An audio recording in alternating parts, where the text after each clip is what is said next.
ജംഇയ്യത്തുൽ ഉലമയുടെ സ്ഥാപിത ലക്ഷ്യം തന്നെ ഈ പുത്തൻവാദികളോടുള്ള ബന്ധം അത് കർശനമായി നിലനിർത്തി പോരുക എന്നതായിരുന്നു. ഇനി അവിടെ വേണമെങ്കിൽ നമ്മളെ ബാലുശ്ശേരി മുജാഹിദ് ഉണ്ടല്ലോ, അയാളൊരു വാക്കുകൂടി കേട്ടത് ഫുള്ളാവും. മാനവികത ഉണർത്തണം എന്ന് പറഞ്ഞൊരു നമ്മള് പരിപാടി നടത്തിയല്ലോ. അന്ന് മുജാഹിദ് ബാലുശ്ശേരി സ്റ്റേജിൽ കയറിയിട്ട് പ്രസംഗിച്ച പ്രസംഗമാണ്. എന്നോട് വരെ ചെറിയ മക്കൾ സലാം പറയുന്നില്ല, പിന്നെ എന്ത് മാനവികതയാണ് എന്ന് ചോദിച്ച് കാന്തപുരം ഉസ്താദ് ഉണ്ടാക്കിയ ഈ ഒരു വലിയ സംഭവത്തെ അയാളുടെ അനുഭവത്തിലൂടെ നിർവചിക്കുന്നത് കൂടി കേട്ടാൽ എന്താണ് എന്ന് നിങ്ങൾക്ക് ഒന്നുകൂടി കൃത്യമാവും. അതുകൊണ്ട് മുജാഹിദ് ബാലുശ്ശേരിക്ക് ഒരു അവസരം കൂടി അവിടെ കൊടുക്കുകയാണ്. അയാളത് പറയുന്നത് സ്നേഹത്തോടു കൂടിയാ പറയുന്നത്. കാരണം ഞങ്ങൾക്കറിയോ, കഴിഞ്ഞ 5 ദിവസങ്ങൾക്ക് മുമ്പുണ്ടായ ഒരു സംഭവം. 5 പിഞ്ചു പൈതങ്ങൾ സ്ഥിരമായി അവിടെ ചേലൂർ പ്രദേശത്ത് നിന്ന് സ്കൂൾ വിട്ടിങ്ങനെ വരും. അസർ നിസ്കരിക്കാൻ വേണ്ടി പോകുമ്പോൾ ഞാൻ അസ്സലാമു അലൈക്കും എന്ന പിഞ്ചു പൈതലിനോട്, അതിലേറ്റവും ചെറിയൊരു മോൻ, ഏറി വന്നാൽ 6 or 7 വയസ്സുണ്ടാവും, അവൻ തിരിഞ്ഞു നിന്നിട്ട് വിളിക്കുന്നു ഓന്റെ ഒരു സലാം. ജി പോയിട്ട് ബാലനോട് സലാം പറഞ്ഞടോ, മൊയ്തീൻ ശൈഖിനെ കുറ്റം പറഞ്ഞവനല്ല ഈ ഓന്റെ ഒരു ഇളി എന്ന് പ്രായത്തെ മാനിക്കാതെ. ഏത് എന്റെ 3ാമത്തെ മകളുടെ പ്രായമുള്ള ഒരു പയ്യൻ വെള്ളത്തൊപ്പി ധരിച്ചിരിക്കുന്നു, വെള്ളക്കുപ്പായമിട്ടിരിക്കുന്നു, നരിയാണിയുടെ മേലെ തുണി ഉടുത്തിരിക്കുന്നു. നിങ്ങൾ ആലോചിച്ചു നോക്കിയേ, ഏതാണ് ഈ സമുദായം? ആരാണ് അവരെ വളർത്തുന്നത്? ആലോചിച്ചേ. ഉസ്താദ് തന്നെയാണ് അവരെ വളർത്തുന്നത്. ഇവിടെ തർക്കം.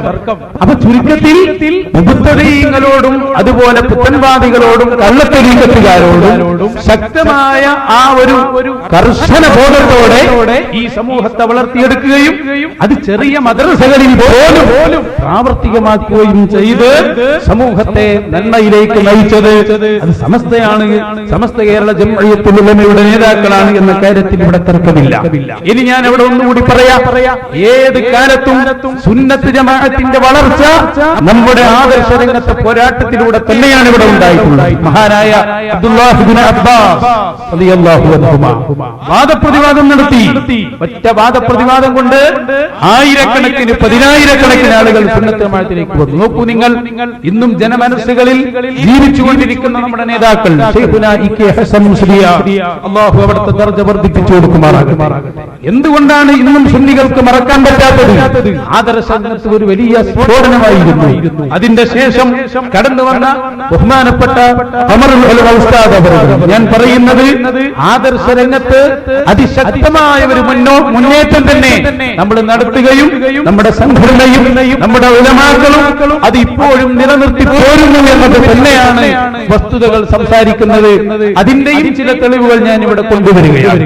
ഇത് പറയാൻ കാരണം നേരത്തെ ഞാൻ പറഞ്ഞ സീഡിയിൽ പറഞ്ഞ പരാമർശങ്ങളിൽ വന്ന ചില കാര്യങ്ങൾ അത് നിങ്ങൾ ഒന്നുകൂടി മനസ്സിലാക്കാൻ വേണ്ടി അതിന്റെ യഥാർത്ഥ രൂപത്തിലേക്ക് അതിനെ കൊണ്ടുവരികയാണ്. നോക്കൂ നിങ്ങൾ, ഏറ്റവും പ്രസക്തമായ ഒരുപാട് വാദപ്രതിവാദങ്ങൾ കേരളത്തിൽ നടന്നിട്ടുണ്ട്.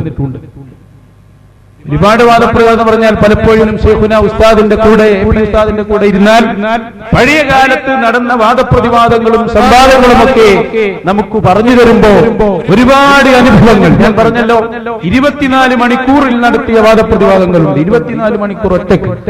അങ്ങനെ തുടങ്ങി കൊട്ടപ്പുറം സംവാദം നടത്തിയപ്പോ ഇന്ന് അതൊരു സംഭവമായി, 30 വർഷത്തിന്റെ ശേഷവും അതൊരു സംഭവമായി നിലനിൽക്കുന്നു. ആ സംവാദത്തിന്റെ വാർഷിക സമ്മേളനം നടക്കുമ്പോഴും നേരത്തെ നിങ്ങൾ കണ്ടല്ലോ, അതിന്റെ ബാക്കി ഒരു ഭാഗം കൂടി കാണാം.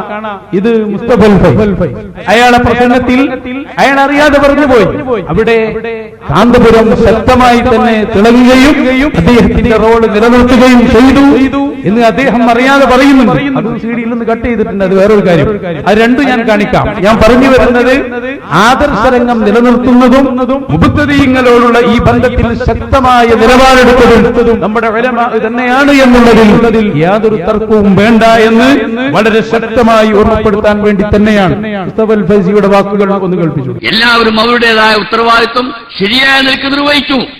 എ.പി. അബൂബക്കർ മുസ്ലിയാർ നന്നായി കൈകാര്യം ചെയ്തു. അതുപോലെ അണ്ടോൺ മൊയ്തീൻ മുസ്ലിയാർ നന്നായി കൈകാര്യം ചെയ്തു. ചെറിയ എ.പി. അവറുകൾ നന്നായി കൈകാര്യം ചെയ്തു. മൂസ മുസ്ലിയാർ വളരെ നന്നായി കൈകാര്യം ചെയ്തു. ബഹുമാനപ്പെടാൻ സാധിക്കും എന്ന് വെച്ചാൽ ഞാൻ ആരെയും ചെറുതായി കാണുകയല്ല.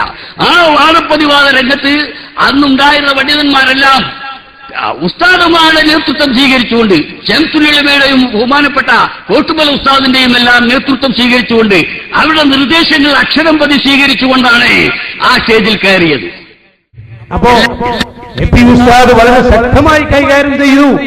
പിന്നെ ഓൽക്ക് തന്നെ തോന്നി ഇതിപ്പോ എന്തിനാ പറഞ്ഞത്, ആകെ വാർഷിക സമ്മേളനം നടത്തിയത് ഉസ്താദിനെ ചെറുതാക്കാനാണ്. അതിന്റെ CD-യുടെ ആ രൂപം കൂടി നിട്ടെടുത്തോളൂ. അത് യഥാർത്ഥ CD ഇറക്കിയ ഭാഗം ഇന്ന് കട്ടിട്ടുണ്ട്. മുഴുവനും കക്കുന്ന ഒരു രൂപം അത് ഇവിടെയും നമുക്ക് കാണാം എന്ന് തീർത്തു പറയാൻ സാധിക്കും.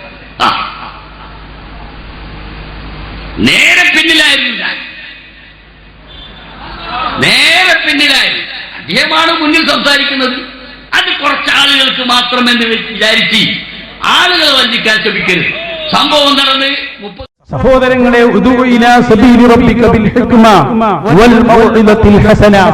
അല്ലാഹുവിന്റെ റബ്ബിന്റെ മാർഗത്തിലേക്ക് നിങ്ങൾ ക്ഷണിക്കുക. ഹിക്മത്ത് അഥവാ തന്ത്രപൂർവം നല്ല ഉപദേശങ്ങളോടെ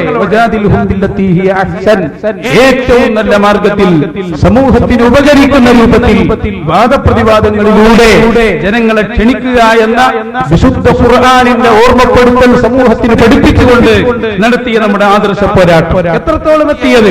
ഇനി അവിടെ ഞാൻ ഒന്നുകൂടി പറയാം നിങ്ങളോട്. ഇന്നും ആ സുന്നത്തി ജമാഅത്തിന്റെ തനതായ ആദർശം അതേ ആശയത്തിൽ നിലനിർത്തുന്നത് വളരെ വ്യക്തമായി നമുക്ക് കാണാൻ കഴിയും. ഇയാളെ നിങ്ങളൊന്ന് കണ്ടാൽ ഒന്നുകൂടി നമുക്ക് മനസ്സിലാക്കാം. ഇയാളാണ് ചെറിയ മുണ്ടം എന്ന് പറയുന്ന മൗലവി. ഇയാളാരെ ആള് അന്ന് നമ്മളൊന്നും ആ സംവാദം കേൾക്കാൻ ഉണ്ടായിട്ടില്ല. മഹാനായ കാന്തപുരം ഉസ്താദ് വാദപ്രതിവാദം നടത്തുമ്പോ അപ്പുറത്തുണ്ടായിരുന്ന മൗലവി. അയാൾ ഇന്ന് എവിടെ തന്നെ അറിയില്ല. മുജാഹിദികളെ സംബന്ധിച്ചിടത്തോളം അവർക്ക് തന്നെ അറിയില്ല അവരെവിടെയാണ് ഉള്ളത്. അതുകൊണ്ട് ഞാൻ ഇപ്പോൾ അതിലേക്ക് വിശാലമായി കടക്കുന്നില്ല. പക്ഷെ അയാൾ പറയുന്നൊരു പോയിന്റ് ഉണ്ട്. സംവാദങ്ങൾ മാറി മാറി വന്ന് ഓരോ സംവാദവും നടക്കുമ്പോഴും നേരത്തെ കാന്തപുരം ഓതിയ ആയത്ത് ഇവർക്ക് ഓതാൻ കഴിയുന്നില്ല, വേറെ പുതിയ ആയത്തുകളാണ് വരുന്നത് എന്നാണ് അയാളുടെ ഒരു സങ്കടം. യഥാർത്ഥത്തിൽ പുതിയ ആയത്ത് എന്നാൽ സംഭവം ഉണ്ടാവില്ല. ആയത്ത് വിശുദ്ധ ഖുർആനിൽ നേരത്തെ ഉള്ളത്. അപ്പൊ നമ്മളെ സംബന്ധിച്ചിടത്തോളം എത്ര വാദപ്രതിവാദങ്ങൾ നടന്നാലും ഏതെല്ലാം മുഖാമുഖം നടന്നാലും വ്യത്യസ്തമായി ആശയങ്ങൾ പറയാനും സമൂഹത്തെ ബോധ്യപ്പെടുത്താനും ധാരാളം തെളിവുകൾ ഉണ്ട്. അതാണ് ഇവരിൽ നിന്ന് നമ്മൾ മനസ്സിലാക്കേണ്ട ഒരു കാര്യം. അതുകൊണ്ട് തന്നെ കൊട്ടപ്പുറത്തും പൂനൂരിലും അതുപോലെ തന്നെ കോഴിക്കോട്ടും ഇങ്ങനെ തുടങ്ങി നടത്തിയ വാദപ്രതിവാദങ്ങൾ ഇന്നും നിലനിൽക്കുകയും നമ്മുടെ സംഘടനയും നമ്മുടെ നേതാക്കളും അതിനുവേണ്ടി പ്രയത്നിച്ചുകൊണ്ടിരിക്കുകയും ചെയ്യുന്നു. കൊട്ടപ്പുറം സംവാദത്തിന്റെ വാർഷികം എന്ന് പറഞ്ഞ് മുജാഹിദുകൾ നടത്തിയ പരിപാടിയിൽ അന്ന് എ.പി. ഉസ്താദിന്റെ അപ്പുറത്തുണ്ടായിരുന്ന ചെറിയ മുണ്ടം മൗലവി അയാൾ ഇപ്പോൾ ഓർത്തെടുക്കുന്ന സംഗതി നിങ്ങളൊന്ന് കേട്ടുനോക്കട്ടു. ഇപ്പോഴും മുസ്ലിയാന്മാർക്ക് പല മുസ്ലിയാന്മാർക്കും അതങ്ങനെ പറയാൻ ധൈര്യമില്ല. ഇനി വേറൊരു കാര്യം കൂടി ഞാൻ പറയാൻ ഉദ്ദേശിക്കുകയാണ്. ഇപ്പൊ അടുത്തൊരു സംവാദം നടന്നു, ഞാനതിൽ പങ്കെടുത്തിട്ടൊന്നുമില്ല. പക്ഷേ കോടമ്പുഴ സംവാദം, ആ സംവാദത്തിലെ കാന്തപുരത്തിന്റെ ഉത്തമ ശിഷ്യന്മാരായ അഹ്സനിമാരെ മുജാഹിദുകൾക്കെതിരിലെ കാന്തപുരം കൊട്ടപ്പുറത്ത് ഓതിയ ഒരായത്ത് പോലും ഓതിയില്ല എന്നാണ് ഞാൻ കേട്ടത്. മരിച്ചവരെ വിളിച്ചു പ്രാർത്ഥിക്കാനും മരിച്ചവരും ജീവിച്ചിരിക്കുന്നവരും ഒരുപോലെയാണ് എന്ന് സമർത്ഥിക്കാനുമൊക്കെ കാന്തപുരം അബൂബക്കർ മുസ്ലിയാർ കൊട്ടപ്പുറത്ത് ഓതിയ ഒരായത്തും കോടമ്പുഴയിലെ അദ്ദേഹത്തിന്റെ ശിഷ്യന്മാരായ അഹ്സനിമാർ ഓതിയില്ല. അവർ വേറെ ഒന്നാണ് ഇറക്കുമതി ചെയ്തത്, ഉന്നുർന എന്നൊരു വാക്ക്. അതെങ്ങനെ തന്നെയാണ്. അതിന് ഓരോ വാദപ്രതിവാദങ്ങൾ നടക്കുമ്പോഴും വന്നുകൊണ്ടേയിരിക്കും. അപ്പൊ ഇവർക്ക് ഏറ്റവും ഈ മുജാഹിദ് പ്രസ്ഥാനം അതിൽ വലിയ ശക്തിയായി വരാനിരുന്നപ്പോ അവരെ ഇരുത്തിയത് മഹാനായ ഖമറുൽ ഉലമ ഉസ്താദ് അവറുകളും നമ്മുടെ സംഘടനയും നമ്മുടെ പ്രവർത്തകരുമാണ് എന്നുള്ളതിൽ ആർക്കാണ് ഇവിടെ തർക്കം. അതുകൊണ്ട് ബാലുശ്ശേരിയുടെ ഒരു വാക്കുകൂടി അവിടെ കേൾപ്പിക്കാം, കൂടുതൽ വിശദീകരിക്കണ്ടെന്ന് കരുതിയിട്ട് എല്ലാവർക്കും തിരിയുന്ന ഒരു സംഗതിയാണ്. നോക്കൂ നിങ്ങൾ, ഇന്ന് ഏറ്റവും വലിയ ശർറ് ആരാണ്? അത് ബാലുശ്ശേരി എന്ന് പറയുന്നത് കാന്തപുരം ഉസ്താദാണ്. മുജാഹിദിനെ സംബന്ധിച്ചിടത്തോളം അങ്ങനെ തന്നെയാണ് ആവേണ്ടത്. ഷെറ് ഓരോരുത്തർക്കാണല്ലോ. ഇബ്ലീസിന് ഏറ്റവും വലിയ ഷെറുള്ള ആളായിരിക്കും, അത് നബി സല്ലല്ലാഹു അലൈഹി വസല്ലമായിരിക്കും. ഏറ്റവും കൂടുതൽ തഖ്വ ചെയ്യുന്നവനാണ് ഇബ്ലീസിന് ഏറ്റവും വലിയ ഷെറ് എന്ന് പറഞ്ഞ പോലെ ബാലുശ്ശേരി തന്നെ പറയുന്നത് അങ്ങനെയാണ്. ചുരുക്കത്തിൽ ഞാൻ പറഞ്ഞു വന്നത്, സമസ്ത കേരള ജംഇയ്യത്തുൽ ഉലമ രൂപീകരിച്ച അതിന്റെ ദൗത്യം, അത് രണ്ട് കാര്യങ്ങൾ ഞാൻ ഇവിടെ ഊന്നി പറഞ്ഞു. ഒന്ന് പുത്തൻവാദികളോടുള്ള ബന്ധം, മറ്റൊന്ന് ആദർശ രംഗത്തുള്ള പോരാട്ടം. രണ്ടും ഇന്ന് നിലനിർത്തുന്നത് അത് മഹാനായ താജുൽ ഉലമ സയ്യിദ് അവറുകളും ഖമറുൽ ഉലമ ഉസ്താദ് അവറുകളും നടത്തുന്ന ഈ പ്രസ്ഥാനം തന്നെയാണ് എന്നതിന് വഹാബികൾ തന്നെ അംഗീകരിക്കുന്ന ഭാഗമാണ് ഞാൻ കാണിക്കുന്നത്. അതൊന്ന് കേട്ടോളൂ ബാലുശ്ശേരിയുടെ ഭാഗം. കാന്തപുരം അള്ള പടച്ച സൃഷ്ടികളിൽ വേറിട്ടൊരു സൃഷ്ടി മാത്രമാണ്. ലോകത്തിന്റെ വലിയൊരു പരീക്ഷണം എന്ന സൃഷ്ടി. ഇതിനു മുമ്പ് ലോകം ഇങ്ങനൊരു ഷർറ് അനുഭവിച്ചിട്ടേ ഇല്ല. നിങ്ങൾക്ക് ഇതൊക്കെ പറയുമ്പോൾ ചെറിയ പേടിയൊന്നുമില്ല. എനിക്ക് പേടിയില്ല എന്നുള്ള എന്റെ പേടി. എനിക്കിതൊന്നും എന്റെ പേടിയില്ലാത്തതെന്നാ എന്റെ പേടി. നിങ്ങൾ ആലോചിക്കും, ഞാൻ വെറുതെ പറയണോ? ഇവനെന്ത് പേടി? ഈമാനുള്ളവർക്കല്ലേ പോകുന്നുള്ള പേടി, അല്ലാത്തവർക്ക് അത് പോകുന്നുള്ള പേടിയില്ലല്ലോ. അപ്പൊ ഏറ്റവും വലിയ ഷർറ് അത് കാന്തപുരം ഉസ്താദാണ് എന്ന് വഹാബികൾ തന്നെ അറിയാതെ പറഞ്ഞു പോവുകയാണ്. അതിൽ യാതൊരു തർക്കം അവർക്ക് പോലും ഇല്ല. അതാണ് ഈ കാര്യത്തിന്റെ ഏറ്റവും പ്രസക്തമായ ഭാഗം. അത് ഉസ്താദ് അവറുകൾ ഇവിടെ പഠിപ്പിച്ചപ്പോൾ ഉസ്താദ് അവറുകൾ നേതൃത്വം നൽകുന്ന സമസ്ത കേരള ജംഇയ്യത്തുൽ ഉലമയും SYS-ഉം SSF നമ്മുടെ സംഘടനകളും പണ്ഡിതന്മാരും വളരെ കൃത്യമായി അത് രേഖപ്പെടുത്തുകയും പറയുകയും ചെയ്തു. പ്രത്യേകിച്ച് ഞാൻ ഇവിടെ ഓർമ്മപ്പെടുത്തുന്നത് പിന്നീട് നടന്ന ആദർശ പോരാട്ടത്തിന്റെ വഴികൾ. എത്ര സംവാദങ്ങൾ കേരളത്തിൽ നടന്നു. മണ്ണാർക്കാട് സംവാദം നിങ്ങൾക്ക് ഓർമ്മയുണ്ട്. മഞ്ചേശ്വരത്ത് വാദപ്രതിവാദം നടന്നു. ഇടമുട്ടത്ത് നടന്നു. മൗലവിമാർ എങ്ങനെ തവസ്സുലും ഇസ്തിഹാസയും പറഞ്ഞ് അതിനെ എതിർക്കാൻ നോക്കിയപ്പോഴൊക്കെ അതേ നാണയത്തിൽ അതിനെ തിരിച്ചടിച്ചു. ഒന്ന് രണ്ട് നമ്മുടെ ആദർശ പോരാട്ടത്തിന്റെ ഉദാഹരണങ്ങൾ കൂടി ഞാൻ കൊണ്ടുവരികയാണ്.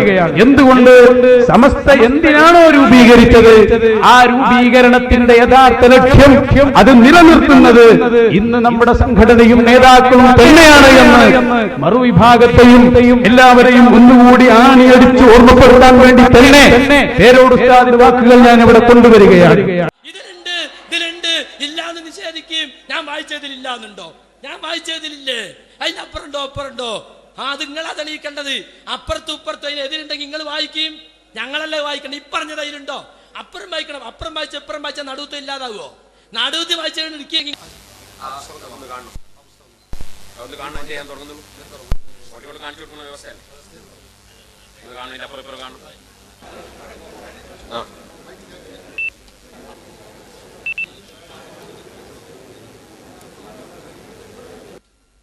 വിശ്വാസ പ്രമാണങ്ങളിൽ ഉറച്ചു നിൽക്കുന്ന ഒരു സത്യവിശ്വാസി യാതൊരു കഴിവും കാര്യവും അല്ലാഹു തആല അല്ലാതെ മറ്റാർക്കുമില്ലെന്നും ഏതുവിധ സഹായമായാലും അള്ളാഹുവിന്റെ അടുക്കൽ നിന്ന് മാത്രമാണെന്നും ഉറച്ചു വിശ്വസിക്കുന്ന ഒരു സുന്നി.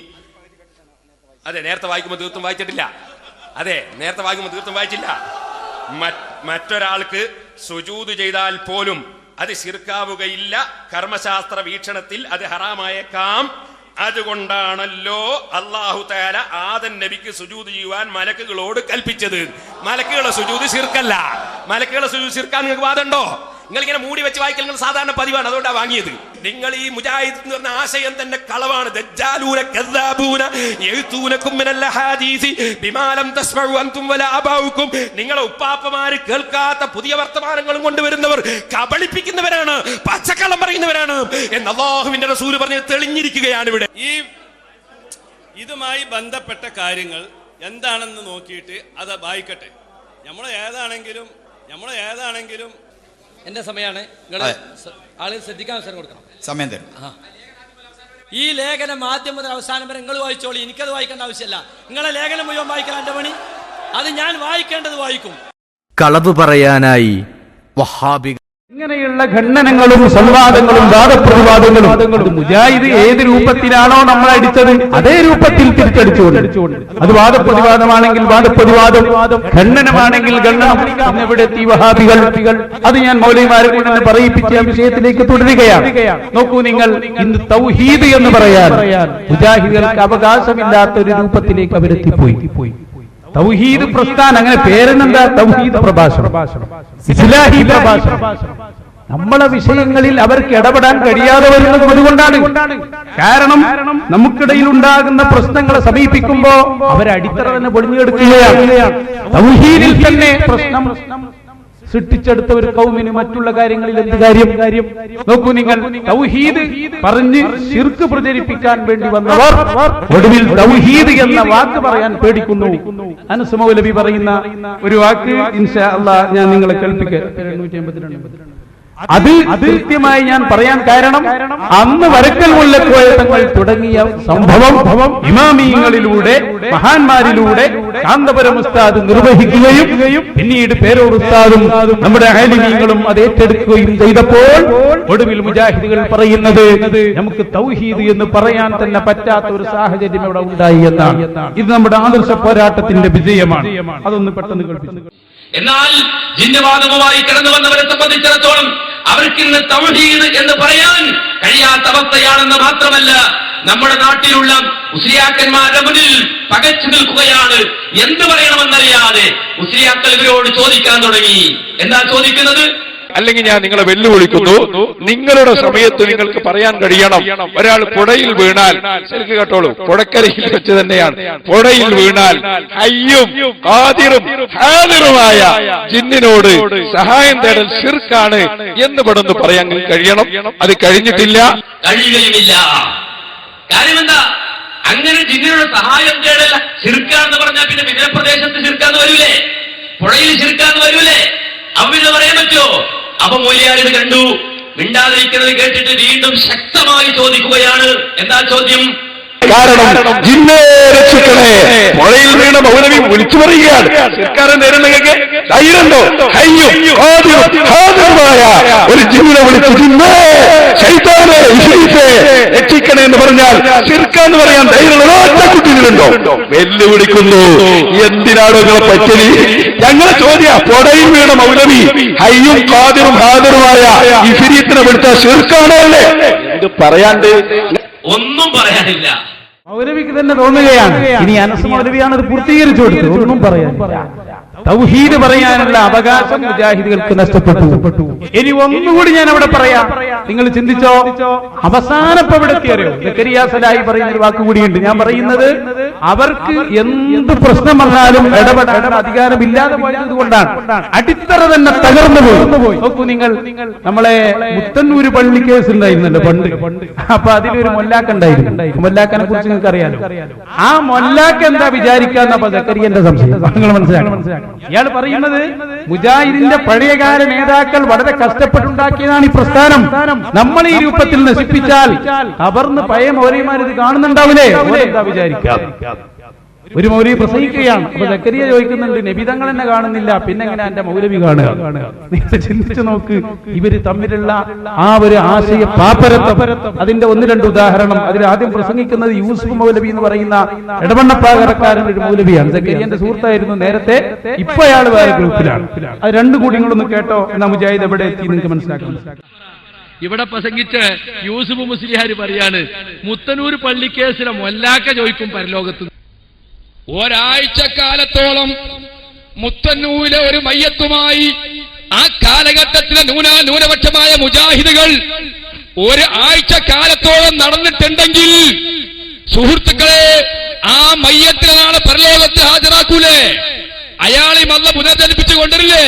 എന്റെ മക്കളെ, എന്റെ മരണശേഷം നിങ്ങൾക്ക് സംഭവിച്ചൊരു വ്യതിയാനം, ശിർക്കിലേക്ക് ജിന്നിന്റെ പേരിൽ ഇൻസിന്റെ പേരിൽ നിങ്ങൾ ശിർക്കിലേക്ക് ആപതിച്ചല്ലോ എന്ന് ആ മയ്യത്ത് അങ്ങോട്ട് ചോദിക്കും. അപ്പൊ എന്താ നിങ്ങള് നമ്മൾ മനസ്സിലാക്കേണ്ടത്? ഇത് ആദർശപരമാണ്. മുത്തനൂര് വല്ലാക്ക ബർസഖിൽ ഇരുന്നിട്ട് മുജാഹിദികൾ എങ്ങനെ കണ്ടുകൊണ്ടിരിക്കുക, ബായക്കാട്ട് നടക്കുന്നതും യൂസുഫ് വലിയാരുടെ പ്രസംഗവും. നാണമുണ്ടോ മുസ്ലിയാരെ നിങ്ങൾക്ക്? അള്ളാന്റെ റസൂല് പോലും ഇവിടെ നടക്കണത് കാണുന്നില്ല. പിന്നെ മുത്തനൂര വല്ലാക്ക എവിടുന്ന നിങ്ങൾ കിതാബ് ഓതിയത്? ഓതി മറിഞ്ഞതാ? ഓതി ഒസ്താനായി എന്ന് കേട്ടിട്ടുണ്ട്. ഓതി ഓന്താകാൻ തുടങ്ങിയോ? ഇങ്ങനെ മറിയലുണ്ടോ? എന്താ ഈ പറയുന്നത്? ആകെ മറിഞ്ഞു കിടക്കുകയാണവർ. അവരെ സംബന്ധിച്ചിടത്തോളം ഇനി എടുക്കാനില്ല അവരുടെ കാര്യം. ആ രൂപത്തിൽ അവരായി പോയി. ഇനി അവരെ സംബന്ധിച്ചിടത്തോളം ഒന്നും പറയാനില്ല. ഇപ്പൊ ലബ്ബാദാരിയും ഹനീഫ് മൗലിയും തമ്മിൽ വാദപ്രതിവാദം നടന്നു. ഏതായിട്ട് സാധനം നിങ്ങൾക്ക്? ഞങ്ങൾ മുബാറക് കുവൈറ്റിൽ ചെന്നപ്പോ വാദപ്രതിവാദത്തിന് വിഷയാവതരണം നടത്തിയ ആളാണ് അബ്ബാദാരിമി, അവരെ ഭാഗത്ത് അതിൽ വാദിച്ച ആളാണ് ഹനീഫ മൗലവി. കഴിഞ്ഞ മാസം നമ്മൾ കണ്ടത് എന്താ? അവര് തമ്മിൽ വാദപ്പെട്ടു. എന്താ വിഷയം? അബ്ബാദാരിമി പറഞ്ഞു നാരിയ സലാത്തിന് ശിർക്കില്ല, ഹനീഫ് ഗായിക്കൊടി പറഞ്ഞു ശിർക്കുണ്ട്. അവര് തമ്മിൽ വലിയ വാദപ്രതിവാദം സീഡിയുണ്ട്. ഞാൻ പറയുന്ന അങ്ങോട്ട് കിടക്കുന്നില്ല. ചുരുക്കത്തിൽ ഇങ്ങനെ ഒരു സമൂഹമായി മുജാഹിദുകൾ മാറിയതിന്റെ പിന്നിൽ അത് സമസ്ത കേരള ജംഇയ്യത്തുൽ ഉലമയും SYS-ഉം SSF-ഉം അടങ്ങുന്ന നമ്മുടെ സംഘടനാ പ്രവർത്തനത്തിന്റെ വിജയമാണ്.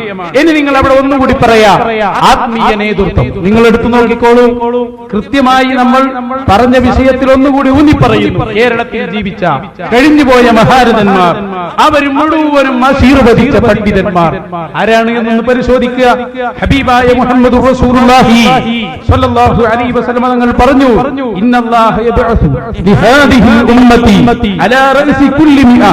മഹാനായ നബി സ്വല്ലല്ലാഹു അലൈഹി വസല്ലം തങ്ങൾ പറയുന്നത്, ഓരോ നൂറ്റാണ്ടിലും ഈ ഉമ്മത്തിന്റെ പരിവർത്തനത്തിന് വേണ്ടി അല്ലാഹു പറഞ്ഞേക്കും ആരെ? മൻ യുജദ്ദിദു ലഹാ ദീനഹാ. ഓരോ നൂറ്റാണ്ടിലും ആ നൂറ്റാണ്ടിലുള്ള ജനങ്ങൾക്ക് ഇസ്ലാം അഥവാ ദീനുൽ ഇസ്ലാമാകുന്ന ഈ പ്രസ്ഥാനത്തെ തജ്ദീദ് ചെയ്യുന്ന, പരിവർത്തിപ്പിക്കുന്ന, പരിപോഷിപ്പിക്കുന്ന ആളുകളെ പറഞ്ഞേക്കുമെന്ന് ഹബീബായ മുഹമ്മദ് റസൂലുള്ളാഹി സ്വല്ലല്ലാഹു അലൈഹി വസല്ലം. അതാണല്ലോ അൽ ഉലമാഉ വറസത്തുൽ അംബിയാ റസൂലുള്ളാഹി സ്വല്ലല്ലാഹു അലൈഹി വസല്ലം. ഞാൻ പറയുന്നത് അങ്ങനെ നമ്മുടെ ഇന്ന് ജീവിച്ചിരിക്കുന്ന മുഴുവൻ പണ്ഡിതന്മാരും, ബഹുമാനപ്പെട്ട താജുൽ ഉലമ മുതൽ ശൈഖുനാ കാന്തപുരം ഉസ്താദും നൂറുൽ ഉലമ MA ഉസ്താദും സുലൈമാൻ ഉസ്താദും നമ്മുടെ മുഴുവൻ ആലിമീങ്ങളും, ആ ആലിമീങ്ങൾ മുഴുവനും മഹാന്മാരായ പണ്ഡിതന്മാരും ഇക്കാലത്ത് ജീവിച്ച മുഴുവൻ ഔലിയാക്കളും ആശീർവദിച്ച ആളുകളാണ് എന്ന് പ്രത്യേകം പറയേണ്ടതുണ്ടോ? ബഹുമാനപ്പെട്ട CM വലിയുല്ലാഹി മുതൽ വടകര മുഹമ്മദായി തങ്ങൾ, എന്തിനധികം പറയണം, മക്കയിലെ മുദർരിസായിരുന്ന, നമുക്കറിയാം നമ്മുടെ കേരളത്തിൽ 2 തവണ ഇവിടെ സന്ദർശിച്ച് മർക്കസിന് ചിലയിട്ട ബഹുമാനപ്പെട്ട മുഹമ്മദ് അലവി മാലിക്കി, അല്ലാഹു അവിടുത്തെ ദർജ വർദ്ധിപ്പിച്ചു കൊടുക്കുമാറാകട്ടെ. ആർക്കും തർക്കമില്ലാത്ത പണ്ഡിതനാണ്. അവിടുത്തെ വഫാത്തിന്റെ സമയത്ത് ആ ഗൾഫിൽ അഥവാ സൗദി അറേബ്യയിലുള്ള പത്രങ്ങളും റേഡിയോയും എല്ലാം അവരുടെ മധുഹും അവരുടെ അവസാന നിമിഷം വരെ സമൂഹത്തിന് പറഞ്ഞുകൊടുത്ത മഹാനായ പണ്ഡിതൻ മുഹമ്മദ് അലവി മാലിക് അവരുടെ ഏറ്റവും പ്രസക്തമായ ഒരു വാക്ക് ഞാൻ ഇവിടെ കേൾപ്പിക്കുന്നു. എന്തിനു വേണ്ടി? ആത്മീയ നേതൃത്വത്തിന്റെ തണൽ ഈ ഒരു വലിയ സാമ്രാജ്യം കെട്ടിപ്പടുക്കാൻ ശൈഖുനാ കാന്തപുരം ഉസ്താദിന് പ്രചോദനമായിട്ടുണ്ട് എന്ന് ഒന്നുകൂടി ബോധ്യപ്പെടുത്താൻ വേണ്ടി തന്നെയാണ് SYS-ന്റെ ഗോൾഡൻ ജൂബിലിയിൽ വന്യരായ മാലിക്കി പറയുന്ന വാക്കുകൾ ശ്രദ്ധിച്ചോളൂ. നിങ്ങൾ ഉസ്താദ് അവരുകളെ സംബന്ധിച്ച് അല്ലാഹു അക്രമക്കും ബിഹിം അഖൂനാ ഫില്ലാഹ് വഹുവ المجاهد في سبيل الله هذا الشيخ الجليل الشيخ أبو بكر ابن أحمد الباقوي وهو رجل رأينا من جهاده ونشاطه وخدمته للدين ما ذكرنا بعهد الأئمة السابقين من السلف الصالحين رضي الله عنهم أجمعين. അല്ലാഹു സുബ്ഹാനഹു വ തആല കേരളക്കാരായ ആളുകളെ ആദരിച്ചിട്ടുണ്ട്, ബഹുമാനിച്ചിട്ടുണ്ട് എന്നല്ലേ ആ പറഞ്ഞതിന്റെ അർത്ഥം? അതിന്റെ താല്പര്യം എങ്ങനെ ബഹുമാനിച്ചു? മഹാനായ ഉസ്താദ് അവരുടെ സാന്നിധ്യം ഈ കൈരളിക്ക് നൽകി, കൈരളിയെ അല്ലാഹു ആദരിച്ചു എന്ന് പറയുന്നത് മക്കയിലെ വിശുദ്ധ പണ്ഡിതനായ ബഹുമാനപ്പെട്ട അലവി മാലിക്കിയാണ്. ഞാൻ പറയുന്നത് ഞാൻ നേരത്തെ എന്റെ ആദ്യ പ്രസംഗത്തിന്റെ ആദ്യ ഭാഗത്ത് പറഞ്ഞു, ശൈഖുനാ ഉസ്താദ് അല്ലാഹു അവിടുത്തെ ദർജ വർദ്ധിപ്പിച്ചു കൊടുക്കുമാറാകട്ടെ. ശൈഖുനാ AP ഉസ്താദിനെ കൈപിടിച്ച് ശക്തമായ നേതൃനിരയിലേക്ക് കൊണ്ടുവരുന്നതിൽ വളരെ കൃത്യമായി പങ്കുവഹിച്ചു ബഹുമാനപ്പെട്ട ശൈഖുനാ അവറുകൾ. പലപ്പോഴും ഇഹ്യാ ഉസ്സുന്നയിൽ പഠിക്കുന്ന കാലത്തും അതിന്റെ ശേഷവും ബഹുമാനപ്പെട്ട ശൈഖുനായുടെ വാക്കുകളാണ് ഈ പ്രസ്ഥാനത്തെ സംബന്ധിച്ച് കൂടുതൽ അറിയാനും പഠിക്കാനും നമുക്ക് കഴിഞ്ഞത്. ഇഹ്യാ ഉസ്സുന്ന നമുക്കറിയാം 50 വർഷങ്ങൾക്ക് മുമ്പ് അതിന് തറക്കല്ലിടുമ്പോൾ അന്ന് ജാമിഅ ഇഹ്യാ ഉസ്സുന്നയെ ഭരിക്കാൻ ഒരു സമിതി ബഹുമാനപ്പെട്ട ശൈഖുനാ OK ഉസ്താദ് അന്ന് എഴുതി വെച്ചിട്ടുണ്ട്. 50 കൊല്ലം മുമ്പ് 50 കൊല്ലം മുമ്പ് എഴുതി വെച്ച ആ ഉപദേശക സമിതിയിൽ പ്രധാനമായി എഴുതി വെച്ചത് ബഹുമാനപ്പെട്ട താജുൽ ഉലമ സയ്യിദ് അവറുകളുടെ പേരായിരുന്നു. ഞാൻ പറയുന്നത് ഉസ്താദുമാരുടെ ആശീർവാദം അത് പറഞ്ഞാൽ പിന്നെ പ്രധാനമായി അത് തന്നെ പറയേണ്ടി വരും. ഇപ്പോൾ കൂടുതലായി അങ്ങോട്ട് കടക്കുന്നില്ല. വിശാലമായി അതിനെ സംബന്ധിച്ചുള്ള പ്രഭാഷണങ്ങൾ നേരത്തെ നടത്തിയത് കൊണ്ട് ഞാൻ ഒറ്റ വാക്കേ പറയുന്നുള്ളൂ. ജീവിച്ചിരുന്ന ആലിമീങ്ങൾ, ഔലിയാക്കൾ, ആരിഫീങ്ങൾ ഇവരെല്ലാം അറിയുകയും ആത്മീയ രംഗത്തിന് വേണ്ടി ശക്തമായി ഓടിയെടുക്കുകയും ചെയ്ത നമ്മുടെ പണ്ഡിതന്മാർ. അതിൽ രാഷ്ട്രീയമോ മറ്റു കാര്യങ്ങളൊന്നും വിഷയമായിട്ടില്ല. നോക്കൂ നിങ്ങൾ, ഈ അടുത്ത് നമ്മുടെ കേരളക്കരയിൽ ജീവിച്ച വലിയ പണ്ഡിതനും സയ്യിദുമായിരുന്ന ബഹുമാനപ്പെട്ട പാണക്കാട് മുഹമ്മദ് അലി ശിഹാബ് തങ്ങൾ, നമുക്കറിയാമല്ലോ, ഞാനത് വിശദീകരിക്കേണ്ടതില്ല. ശിഹാബ് തങ്ങളുടെ ഏറ്റവും അടുത്ത് പ്രവർത്തിച്ച ആളുകൾക്ക് വരെ അറിയാം എപി ഉസ്താദിനോടുള്ള അവിടുത്തെ ബന്ധം. അത് ഞാൻ സൂചിപ്പിക്കാൻ വേണ്ടി ഉസ്താദ് അവറുകളും ശിഹാബ് തങ്ങളും കൂടി ഒറ്റ വേദി ഒന്നും എടുത്താൽ ഞാൻ പറയുന്നത്. അപ്പൊ ഏതൊക്കെ ആളുകൾ ഉസ്താദ് അവറുകളുടെ കാലഘട്ടങ്ങളിൽ ജീവിച്ചിരിപ്പുണ്ടോ അവരെല്ലാം അംഗീകാരം നൽകുകയും ആശീർവദിക്കുകയും ചെയ്ത പണ്ഡിതന്മാർ. അതാണ് സത്യത്തിൽ നമുക്കവിടെ കാണാൻ കഴിയുന്നത്.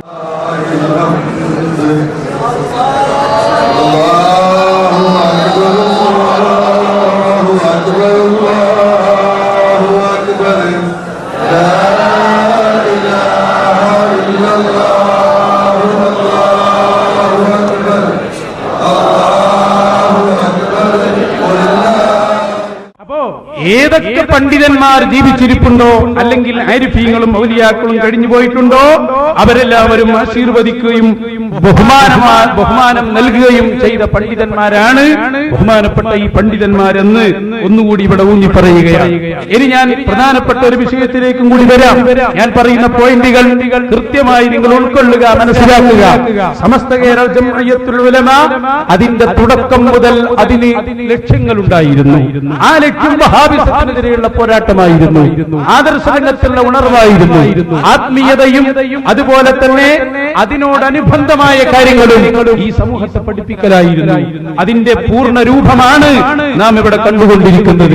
ഇനി നിങ്ങൾ നോക്കൂ, അവസാനം വന്ന തിരികേശ വിവാദം അങ്ങോട്ടുകൂടി വന്ന് നോക്കൂ നിങ്ങൾ. യഥാർത്ഥത്തിൽ ഷഹർ മുബാറക് എന്ന വസ്തു കേരളത്തിൽ വന്നപ്പോൾ തന്നെ വിവാദമാക്കുകയും സമൂഹത്തെ തെറ്റിദ്ധരിപ്പിക്കുകയും ചെയ്ത ആളുകൾ പുത്തൻവാദികളായിരുന്നു. അവർക്ക് ചൂട്ടുപിടിച്ചുകൊണ്ടാണ് ചേളാരി വിഭാഗം പിന്നീട് പ്രവർത്തിച്ച ഓരോ പ്രവർത്തനങ്ങളും. ഒന്ന് രണ്ട് കാര്യങ്ങൾ അതിൽ വളരെ പ്രധാനമായി ഞാൻ ഇവിടെ കേൾപ്പിക്കുകയാണ്. ഇവിടെ വരാത്ത കാര്യങ്ങൾ നിങ്ങൾക്ക് ചോദിക്കാം. നോക്കൂ നിങ്ങൾ, ഹബീബായ മുഹമ്മദ് റസൂലുള്ളാഹി സ്വല്ലല്ലാഹു അലൈഹി വസല്ലം തങ്ങൾ കൃത്യമായി പറഞ്ഞ ഹദീസ് ഞാൻ ഇതിന്റെ തുടക്കത്തിൽ കേൾപ്പിച്ചു. മൻ ആദാ ശഅറതൻ മിന്നി ഫഖദ് ആദാനി.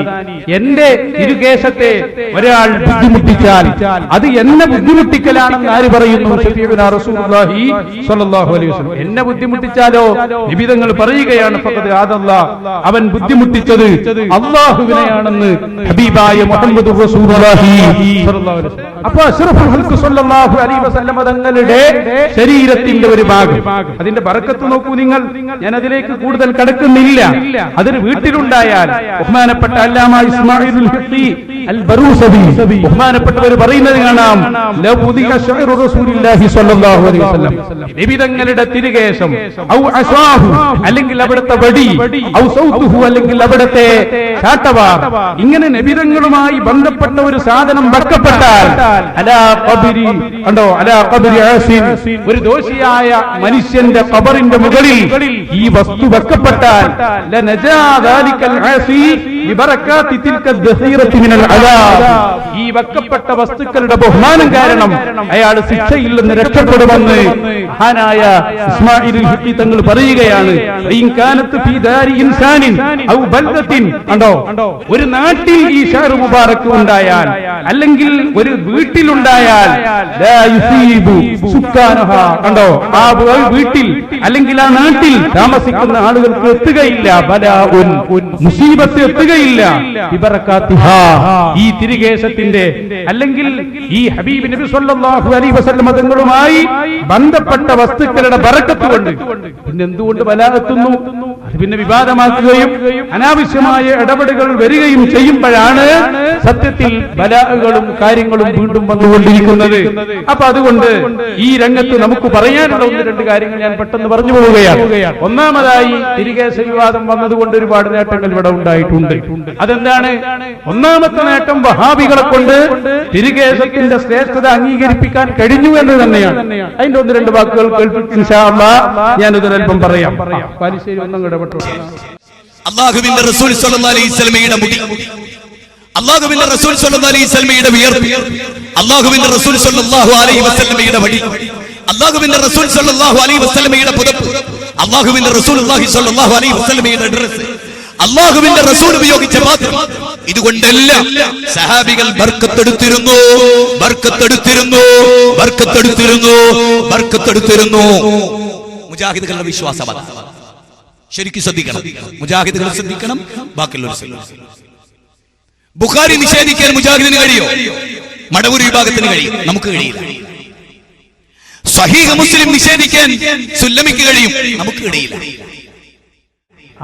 ആരാ സുല്ലമി? മോന്റെ ഉസ്താദ് തന്നെ. അപ്പോ ഈ വിഭാഗത്തെ കൊണ്ട് ഇവിടെ ഷഹർ മുബാറക്കിന് ബറക്കത്തുണ്ട് എന്ന് പറയിപ്പിക്കാൻ കഴിഞ്ഞിട്ടുണ്ടെങ്കിൽ അത് നമ്മുടെ വിജയം തന്നെയാണ്. അയൽക്കാൻ ഇവിടെ സംശയമുള്ളത്. പക്ഷേ വേറൊന്നുണ്ട്, എല്ലാത്തിലും ദീനിൽ ഉസൂലുണ്ടല്ലോ. ഒരു ഹദീസ് സ്വീകരിക്കണമെങ്കിൽ ആ ഹദീസിന് എന്ത് വേണം? സനദ് വേണം. ആ സനദിനെ കുറിച്ചുള്ള പഠനം നടത്തണം. അതേ സമയത്ത് ഒരു വസ്തു കൊണ്ട് ബറക്കത്തെടുക്കാനോ നമ്മൾ ഇപ്പോഴും വെല്ലുവിളിക്കുകയാണ്. അപ്പൊ പലരും വെല്ലുവിളിച്ച് കളിക്കുന്നുണ്ടല്ലോ, സനതുണ്ടോ? നമുക്ക് പറയാനുള്ളത്, ഒരു വസ്തു കൊണ്ട് ബറക്കത്തെടുക്കണമെങ്കിൽ ഹദീസുകൾക്ക് പറയപ്പെടുന്നത് പോലെയുള്ള ഒരു പരമ്പര ഈ വസ്തുവിന് കിട്ടിയാലേ അതുകൊണ്ട് ബറക്കത്തെടുക്കാവൂ എന്ന് ഏതെങ്കിലും ഒരു കിതാബിൽ കാണിച്ചു തരാൻ പറ്റുമോ? എന്നാണ് നമുക്ക് ഒന്നാമത്തെ ചോദ്യം ചോദിക്കാനുള്ളത്. അങ്ങനെയുണ്ടോ? അങ്ങനെയില്ല. അത് ആ വാദം ഇവിടെ ഉണ്ടാക്കിയതാരാ? അത് ആദ്യം പറഞ്ഞത് ഇബ്നു തൈമിയ്യ. അയാൾ പറഞ്ഞു, നബി സല്ലല്ലാഹു അലൈഹി വസല്ലം തങ്ങളുമായി ബന്ധപ്പെട്ട അവിടുത്തെ തിരികേശമടക്കമുള്ള സർവ്വ വസ്തുക്കളും സ്വീകരിക്കപ്പെടാൻ സനദ് വേണം. അപ്പൊ സനദ് വേണമെന്ന വാദം തന്നെ യഥാർത്ഥത്തിൽ വഹാബിസമാണ്. അത് തുടങ്ങിയത് ഇബ്നു തൈമിയ്യയാണ്. അത് ഇപ്പോ ചേളാരിക്കാർ ഏറ്റെടുത്തത് എന്തുകൊണ്ട്? അവർക്ക് അതിലുറപ്പുണ്ടായിട്ടൊന്നല്ല. അത് പിന്നെ അത് ബാലുശ്ശേരി തന്നെ പറയുന്നതാണ് നല്ലത്. എന്തുകൊണ്ട് അവരതിനെ ഏറ്റെടുത്തു? അല്ലെങ്കിൽ എന്തുകൊണ്ട്? നമുക്കറിയാം, ഹസ്റജി ഷഹർ മുബാറക്ക് കൊണ്ടുവന്ന രണ്ടാമത്തെ ദിവസം പട്ടിക്കാട് ജാമിയാനൂരിയുടെ സമ്മേളനം നടത്തുന്നു. അന്ന് തന്നെ അയാൾ പറഞ്ഞത്, ഇന്നലെ പുതിയൊരു മുടി വന്നിട്ടുണ്ട്, അത് സ്വപ്നം കണ്ടിട്ടാ വന്നെന്നാ കേട്ട് അതോടെ പോയി അതിന്റെ കാര്യം. അപ്പോ ഒരു മുന്നോട്ടും പിന്നോട്ടും നോക്കാതെയുള്ള വിമർശനം എന്തായിരുന്നു ബാലുശ്ശേരി? അതിന്റെ കാരണം എന്തുകൊണ്ടാണ് ചേളാരി വിഭാഗം മർക്കസിലെ തിരികേശത്തെ എതിർക്കാനുള്ള കാരണം ബാലുശ്ശേരിക്ക് പോലും ആ സത്യം അറിയാം. അയാൾ പറയുന്നത് കേട്ടോളൂ. ഈ കെ സുന്നികൾ ഈ വാണിജ്യവൽക്കരിക്കപ്പെട്ട പ്രവാചകന്റെ തിരികേശം എന്ന പേരിൽ കാന്തപുരത്തിന്റെ മുടി എന്ന് എല്ലാ സുന്നികളും ഏറെക്കുറെ ഇന്ന് വിശ്വസിക്കുന്ന ഒരു ഘട്ടത്തിൽ സഹോദരങ്ങളെ, ഈ കെ സുന്നികളെ എതിർക്കാൻ ഒരു കാരണമുണ്ട്. ആ കാരണം എന്താണെന്ന് ചോദിച്ചാൽ, വ്യവസായത്തിൽ മുന്നിൽ നിൽക്കുന്നത് കാന്തപുരമാണ്. കാന്തപുരത്ത് വെല്ലാൻ പോകുന്ന വ്യവസായം നടത്താൻ ഈ കെ സുന്നികൾക്ക് സാധിക്കാതെ പോയി. കാന്തപുരം വാരിക്കൂട്ടുന്ന പണവും കാന്തപുരം വാരിക്കൂട്ടുന്ന അംഗീകാരവും ആദമിന്റെ 2 മക്കളിൽ ഒരാൾക്കൊരാൾക്കുണ്ടാക്കിയ രോഗമുണ്ടാക്കി. അതെന്താണത്? അത് അസൂയയാണ്. ആ അസൂയയുടെ പിൻബലത്തിലാണ് ഇതിന്റെ സനദ് പരിശോധിച്ചത്. ആ അസൂയയുടെ പിൻബലത്തിലാണ് അഹമ്മദ് ഖസ്റജിയുടെ ഗ്രന്ഥം തേടിപ്പോയത്. ഇനി ആർക്കും ഇത് മനസ്സിലാവാത്തതുണ്ടാവില്ല. അപ്പൊ അത് അല്ലെങ്കിൽ നമ്മൾ അവരോട് 2 വാദപ്രതിവാദങ്ങൾ ഈ വിഷയത്തിൽ നടത്തിയിട്ടുണ്ട്. നേരത്തെ നിങ്ങൾ കണ്ടിട്ടുണ്ടാവും, ഈ ശേരിയിൽ വെച്ച്, അതേപോലെ തന്നെ തൃശൂർ ജില്ലയിൽ വെച്ച് 2 വാദപ്രതിവാദങ്ങളിൽ 2 ശൈലിയിൽ നമ്മൾ അവരോട് ചോദിച്ചു. ഒന്നാമതായി ചോദിച്ചത്, ഷഹർ മുബാറക്ക് കൊണ്ട് ബർക്കത്തെടുക്കണം എങ്കിൽ സനദ് വേണം എന്ന് നിങ്ങൾക്ക് വാദമുണ്ടോ? വാദമുണ്ടെങ്കിൽ നിങ്ങൾ 50,000-ന് വിറ്റ ഈ സാധനം ഉണ്ടല്ലോ, വിറ്റൊരു സാധനം, അയാളിപ്പോ എവിടെ നിന്ന് തർക്കം, അങ്ങോട്ട് പോകുന്നില്ല. അപ്പോ ആ സംഭവത്തിന് നിങ്ങളുടെ കയ്യിൽ സനദുണ്ടോ എന്ന് ചോദിച്ചപ്പോൾ ഇവർ വെല്ലൂരിൽ ചെന്നു. നിങ്ങൾ മനസ്സിലാക്കണം, വെല്ലൂരിൽ ചെന്നപ്പോ നമ്മളൊരു അക്ഷരിയും അവിടെ ഉണ്ടായിരുന്നു. എന്നിട്ട് ഇവർ ചോദിച്ചു, ഇതിന്റെ സനദൊന്ന് തരണം, അടുത്ത വാദപ്രതിവാദത്തിന് പറയാനാ. അപ്പൊ അയാൾ എഴുതി കൊടുത്തു, ഇത് കാലാകാലമായി ഞങ്ങൾ വിശ്വസിക്കുന്നു, ഇത് തിരികേശമാണ്, ഞങ്ങളെ വിശ്വാസം നിങ്ങൾക്ക് ബർക്കത്തെടുക്കാം, ഇല്ലെങ്കിൽ നിങ്ങൾക്ക് പോകാവുന്നതാണ്. അങ്ങനെ പോയ സ്പീഡിൽ ഇങ്ങോട്ട് തന്നെ വന്നതാ. അങ്ങനെയാണ് ഇവിടെ വന്നപ്പോ നമ്മൾ ഈ ചോദ്യം ആവർത്തിക്കുമെന്നവർക്ക് അടുത്ത സംവാദത്തിൽ വന്നു തൃശ്ശൂരിൽ. അവിടെ നമ്മൾ ചോദിച്ചു, ചേളാരി വിഭാഗത്തിന്റെ മുഴുവൻ നേതാക്കളെ നിർത്തിയിട്ട് ചോദിച്ചു, അല്ല, ഞങ്ങൾ ചോദിക്കുന്നു, ലോകത്തേതെങ്കിലും ഒരു ഷഹർ മുബാറക്ക് നിങ്ങൾ ഈ പറഞ്ഞ സനദ് ഹദീസിന് പറയുന്നത് പോലെയുള്ള ഒരു സനദ് കാണിച്ചു തരാൻ പറ്റുമോ? ഒരൊറ്റ ഷഹർ മുബാറക്കിനും സനദ് പറയാൻ ഇവര് കണ്ടിട്ടുണ്ടോ? ഉണ്ടെങ്കിൽ തന്നെ ഇവർ കണ്ടിട്ടുണ്ടോ? ഇല്ലല്ലോ. അപ്പൊ സഹോദരങ്ങളെ, അതുകൊണ്ടാണ് ഈ ചങ്ങാതി എന്ന് ചോദിക്കുന്നുണ്ട്, നിങ്ങൾക്ക് എന്ത് അവകാശം കാന്തപുരം ഉസ്താദിനോട് സനദ് ചോദിക്കാൻ? നിങ്ങൾ പറഞ്ഞു എന്നെ സനദുണ്ടോ? ബാലുശ്ശേരി എന്നെ ചോദിക്കണം. ബാലുശ്ശേരിയൊക്കെ ചോദിക്കേണ്ടി വന്നാൽ പിന്നെ ആ ഗ്രൂപ്പിന്റെ അവസ്ഥകളൊന്നും ആലോചിച്ചു. പിന്നെ ജീവിക്കണോ? ചേട്ടോ ബാലുശ്ശേരിയുടെ പ്രസക്തമായ എന്നിട്ട് മൂപ്പര് പറയാ സെനതുള്ള വല്ലാതെ ചോദിക്കട്ടെ കാസിമി, ഈ മുടിയുടെ സെനത് നിങ്ങൾ എവിടെ വായിച്ചു? ഏത് പട്ടിക്കാട് ജാമിഅ നൂരിയയിൽ വായിച്ചു? ഏത് ചേളാരി സ്ഥാപനത്തിൽ വായിച്ചു? നിങ്ങളുടെ ഏത് മന്ദിയിൽ വായിച്ചു? ഇതിന്റെ സെനത് നിങ്ങൾ വായിച്ചില്ല. നിങ്ങൾക്ക് എങ്ങനെ കാന്തപുരത്തിനോട് ചോദിക്കാൻ അവകാശം? ഇയാൾക്ക് പോലും അറിയാം. എന്തായാലും ഒരു കാര്യം കൂടി പറയുന്നുണ്ട്. ഏത് ആസിമിന്റെ അടുത്ത് ഇത് വെള്ളം മാത്രമേ ഉള്ളൂ, ഉസ്താദിന്റെ അവിടേക്ക് പോലും എത്താൻ അയാൾക്ക് കഴിഞ്ഞില്ല. ആ ഭാഗം കൂടി നിങ്ങളൊന്ന് ശ്രദ്ധിച്ചോളൂ. ഇത് ഞാൻ പറഞ്ഞല്ലോ, ഇത് വെറും ബാലുശ്ശേരിയെ കൊണ്ട് അടിച്ചിടാൻ പറ്റിയ ഒരു വിഭാഗം മാത്രമേ അപ്പുറത്തുള്ളൂ. അതിന്റെ അപ്പുറത്ത് ഒരു മർത്തബയിലെത്തിയ ഒരു സംഭവം കാണാൻ കഴിയില്ല. അതുകൊണ്ട് നോക്കിക്കോളൂ അയാളെ. കാസിമിയാട്ടോ ഏറ്റവും ഗുരുതരമായ തെറ്റ്. ഇവിടെ മുടിയെങ്കിലും പേരിനുണ്ട്, മൂപ്പരുത്ത് മുടിയില്ല, തൊള്ളാത്രേ. കുറ്റം പറയാ ഇരിക്കട്ടെ. ഞാൻ പറഞ്ഞു വരുന്നത് സഹോദരങ്ങൾ ചിന്തിക്ക്. അപ്പൊ അത് എല്ലാവർക്കും അറിയാം. ഒരു പാലട്ട് അങ്ങോട്ടും ഇങ്ങോട്ടും പോണ്ടേ? സനത് വേണമെന്ന് പറഞ്ഞാൽ പിന്നെ എല്ലാവർക്കും സനത് വേണ്ടേ? മുജാഹിദുകൾ പറയുന്നത് എന്താണെന്നറിയോ? ഏത് ഷെയർബാർക്കും സനത് വേണമെന്നാ. ഐത്തൻവൽ പേച്ചുപോയി. എന്നാ പിന്നെ അങ്ങനെ പറയാ, അതില്ല. അങ്ങനെ ഒരു വാദത്തിലേക്ക് കൊണ്ടുവരുന്നു. ഇനി നോക്കൂ നിങ്ങൾ, ഇനി അവിടെ സക്കരിയ സലാഹി കൂടി വന്നാൽ അത് പൂർണ്ണമാവും. അയാൾ കൃത്യമായി ഈ വിഭാഗത്തെ ഉടച്ചിടുന്ന ഒരു ഭാഗം കൂടിയുണ്ട്. നന്ദി ദാറുസലാം കോളേജിന്റെ മുന്നിൽ വന്നുകൊണ്ട് സക്കരിയ സലാഹി നടത്തിയ ഒരു പ്രഭാഷണം കേട്ടാൽ മുജാഹിദുകൾ തന്നെ ഈ വിഷയത്തിന് അവരെ പ്രതിരോധത്തിലാക്കിയിട്ടുണ്ട് എന്ന് നമുക്ക് മനസ്സിലാക്കാൻ പറ്റും. നാണമുണ്ടോ നിങ്ങൾക്ക് ദാരിമികളെ? ഇനി നിങ്ങൾക്ക് ഇവിടെ തല നോർത്തി നന്ദിയങ്ങാടിക്ക് ഇറങ്ങാൻ പറ്റുമോ? നിങ്ങൾ ആദർശം നാറുന്നു, ചീഞ്ഞ് നാറുന്നു എന്ന് ഈ ജനങ്ങൾ പറയില്ലേ? നിങ്ങൾ ആരെയാ പേടിപ്പിച്ചത്? നിങ്ങൾ എന്താ മനസ്സിലാക്കിയത്? ഞങ്ങളതിൽ തെളിവില്ലാന്നാ? ഞങ്ങൾ വെറുതെ ഇങ്ങനെ ജിന്നു ചെയ്താനും പറഞ്ഞ് നടക്കണമല്ലെന്നാ വിചാരിച്ചത്? കോക്കസേരി പറഞ്ഞു, എവിടെ പോയി അനസിനെ താങ്ങിയവർ? ഇവിടെ ഉണ്ടല്ലോ കുറെ ആളുകള് നന്ദിയില്. അനസിനെയും അനീഫായും കൊണ്ടുവരുന്ന മൂവർ സംഘം സക്കരിയ സലാഹിക്കിന് തൗഹീദ് പറയാൻ, സുന്നികളെ മുമ്പിൽ നിൽക്കാൻ ചങ്കൂറ്റം ഉണ്ടാവുകയില്ല, നിങ്ങൾക്കതിന് കഴിയില്ല എന്ന് പറഞ്ഞില്ലേ? ഞങ്ങൾ എത്ര മുഖാമുഖം നടത്തി? ആൺകുട്ടികളെ പോലെ മുഖാമുഖം നടത്താൻ കഴിയുന്നുണ്ടോ? നിങ്ങള് കാളമൂത്രം പോലെ പ്രസംഗിച്ചിട്ട് അവസാനം അരമണിക്കൂർ കൊടുക്കും. ആ സമയം കഴിഞ്ഞു പറഞ്ഞാണ്ട് ആളെ സ്വീപ്പാക്കലല്ലേ? ഞങ്ങൾ വ്യക്തമായി എത്ര മുഖാമുഖം നടത്തി, എത്ര സംവാദം നടത്തി, ഞങ്ങൾ ഒരുങ്ങിയിട്ട് തന്നെയാ വന്ന്. പക്ഷേ ഞങ്ങൾ നിരാശപ്പെട്ട് തിരിച്ചു പോവുകയാണ്. അതുകൊണ്ട് എന്റെ ഈ ശബ്ദം ശ്രമിക്കുന്ന ഈ കെ വിഭാഗത്തിലെ മുതഅല്ലിമീങ്ങളോട്, അതുപോലെ മുസ്ലിയാക്കന്മാരോട് ഞാൻ പറയുന്നു, നിങ്ങളുടെ മുസ്ലിയാക്കന്മാരുടെ കാര്യം അബദ്ധമാണ്. അവർക്ക് യാതൊരു തെളിവുമില്ല എന്ന് നിങ്ങൾ മനസ്സിലാക്കിക്കോളൂ. അവരെ കാര്യം അപകടമാണ്. SKSSF ഞങ്ങൾ ഔദ്യോഗികമായി കത്ത് വന്നിട്ട് നിങ്ങളെ ക്ഷണിച്ചു. നിങ്ങൾ